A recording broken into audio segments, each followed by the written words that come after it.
Hello, today we are going to discuss LPG, liberalization, privatization, and globalization. The way we see India today is different from what it was in 1991. The year 1991 brought fundamental changes in Indian economy. A series of reform was brought in 1991 in terms of LPG, liberalization, privatization, and globalization. But there has to be certain causes of something to happen. For example, for creation of a universe, Big Bang happened.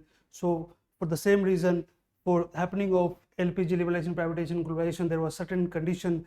A peculiar situation happened in India during 1991 period, and because of that India had to go for the LPG. The situation was the poor performance of public sector banks, public sector units. The PSU were not performing well up to the expectation. Jawaharlal Nehru brought socialist economy, and in that the PSUs were promoted on larger extent. But after a certain point of time, it was seen that it was not performing up to the expectation. Second was inflationary pressure. Inflation was 13% at that point of time. It was 13.9%. High inflationary pressure was there.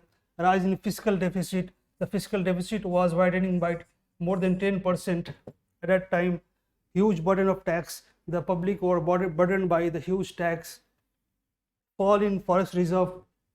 India's forest reserve was fall up to the limit that we were left with only 13 days to buy 13 days forest reserve to buy essential goods from the foreign countries, and this led to the balance of payment crisis. And because of that, India went to IMF. We know that during two conditions, countries go to World Bank or IMF. For going World Bank, the conditions are good, like for school, infrastructure, hospital, road. The countries normally go to World Bank, but in bad conditions like balance of payment crisis, the country normally goes to the IMF.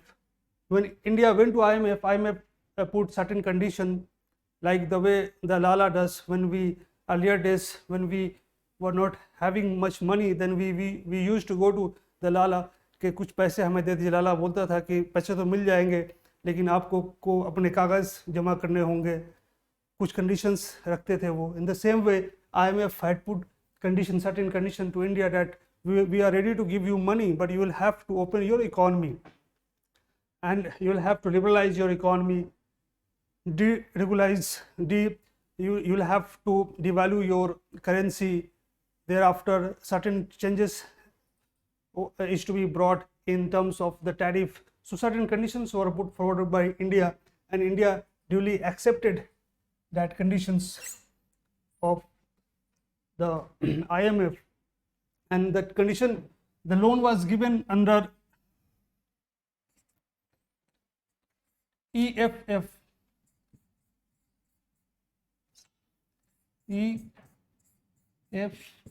Extended Fund Facility, under which the countries get loan which are facing the balance of payment crisis.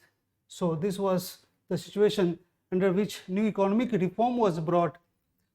The license, quota and permit was replaced by the LPG, liberalization, privatization, and globalization. There were two objectives for India. First was short-term objective, forex issue, inflation. Long-term objective was structural reform, efficiency, international competitiveness was to be brought. So this was the new economic reform brought by India. Now let's see liberalization. What is liberalization? Liberalization means to liberalize the economy. We know in history, modern history, we have the we had moderate and extremist. The moderate were liberal towards their policies and towards their ideologies, unlike the extremist.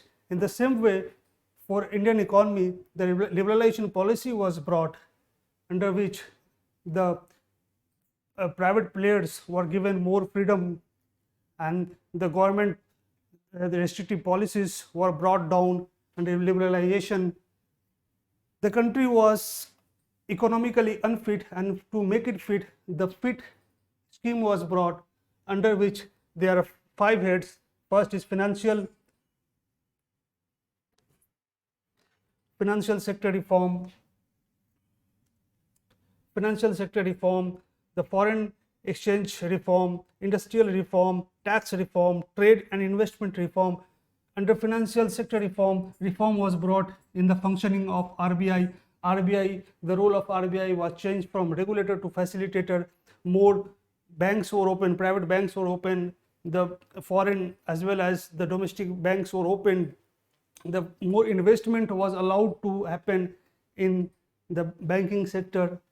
So this was a financial reform brought by the RBI, brought by the government, so that the country gets more liberalized in terms of its economy.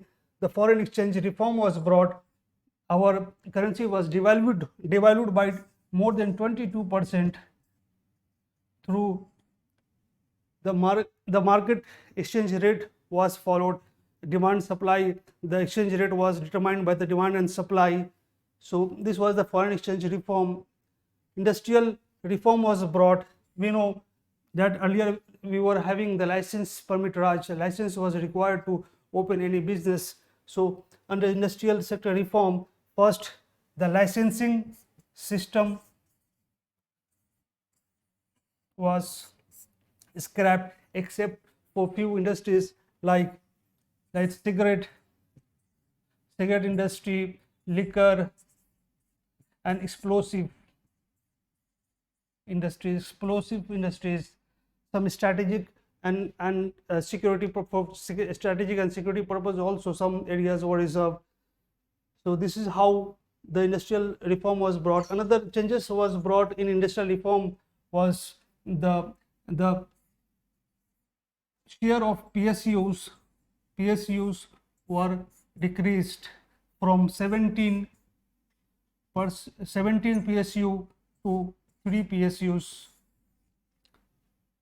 Thereafter, the MRTP Act was scrapped in industrial reform. The tax reform was brought. The tax was liberalized. It was simplified. Now we are having GST, one nation, one tax policy. Thereafter, we have trade and investment reform, under which our currency got devalued. The import duty was reduced from 130% to 30%. The excise duty increased by 20%. So in this way, the liberalization was brought up by the government. Now let's see the privatization. The purpose of privatization was to increase the share of private companies and decrease the share of the public companies, PSUs. The privatization is done in two ways. First, by transferring the ownership, and second, by through the disinvestment policies. So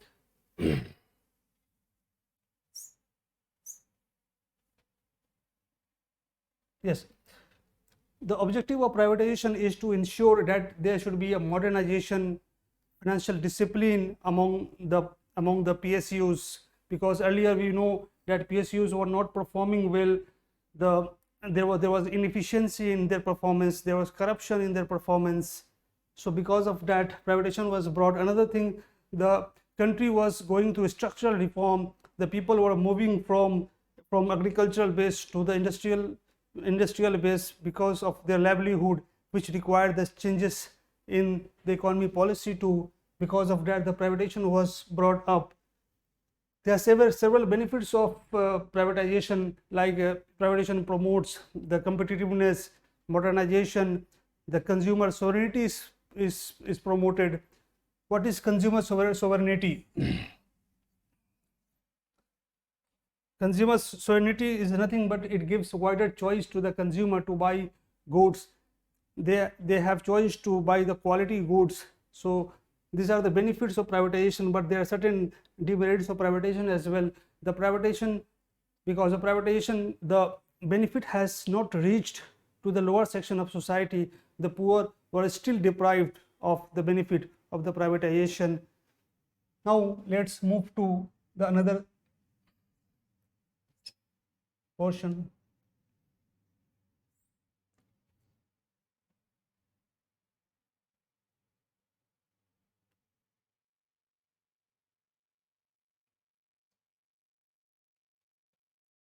The globalization. Globalization is nothing but integration of Indian economy with the world. So today we are having the era of globalization where the things are moving from one part of the world to other part of world in a faster manner.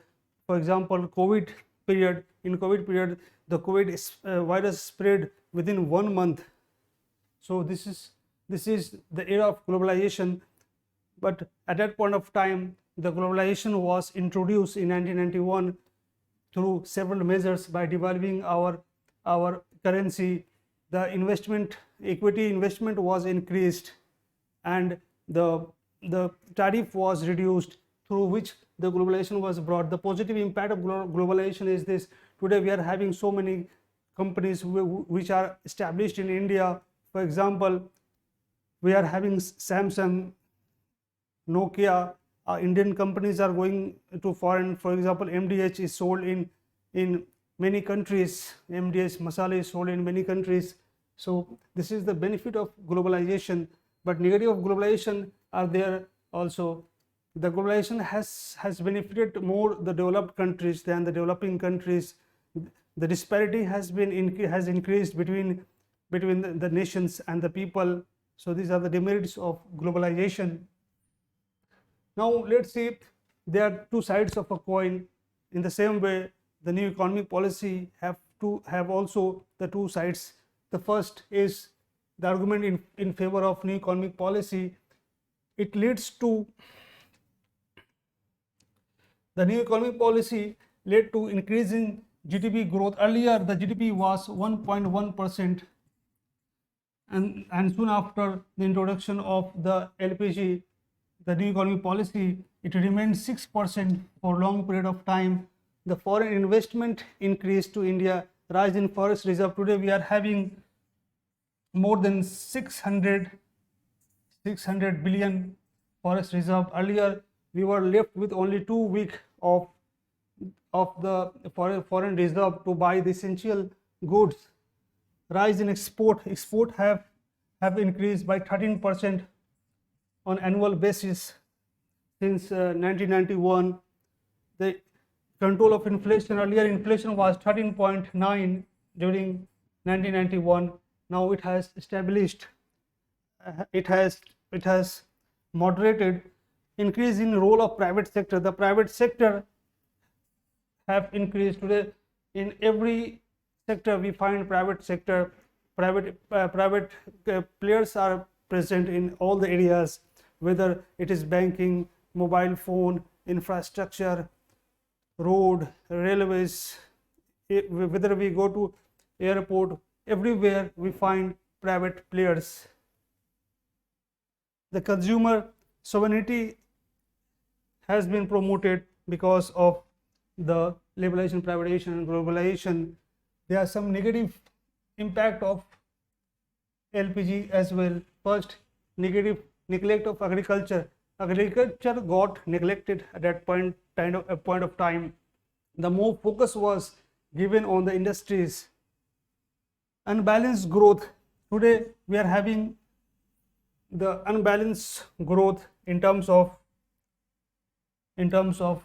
the regions, the urban and rural. Some regions are more prosperous like Gujarat, Maharashtra, but other regions are not so prosperous like Bihar, UP, MP. So unbalanced growth has taken place. Lack of infrastructure facility.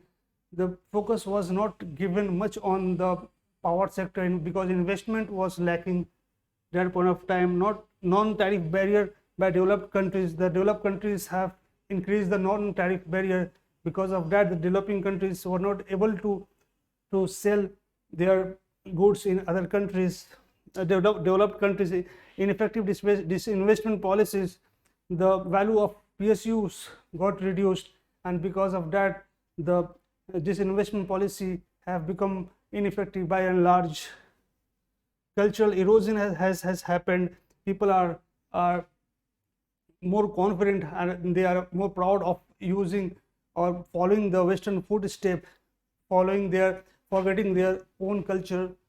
The spread of consumerism has happened, the materialism, the luxuries, people are going towards the materialism and luxuries.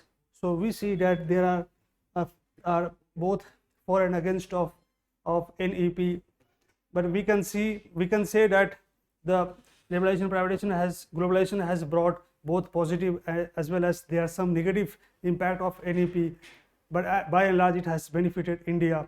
Thank you very much.